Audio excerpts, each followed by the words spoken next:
南投信义乡原住民传统射箭的比赛起鼓了，特别邀请到国小的队伍来参加，希望自细汉就培养射箭的人才。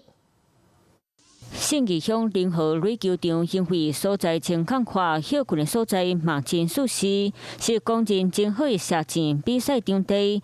加上信义乡体育会用心提升比赛规模含软硬体工具，所以成真侪队伍报名参加。将近300位的选手参加，可以说是我们信义乡办理传统射箭历年以来是最多人数的一次。信义乡长杯第2届原住民传统射箭比赛伫咧联合综合运动场盛大开幕，主办单位每日邀请国小队伍参加比赛，希望来培养原住民射箭的优秀人才。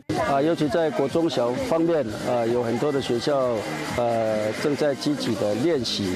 宣扬原住民射箭这项传统技艺，让侪侪民众拢感觉真有意义。 Hello， 大家好，我是林文。想要抢先掌握最及时的新闻资讯吗？赶快订阅、按赞、开启小铃铛，锁定华视新闻的 YouTube 频道。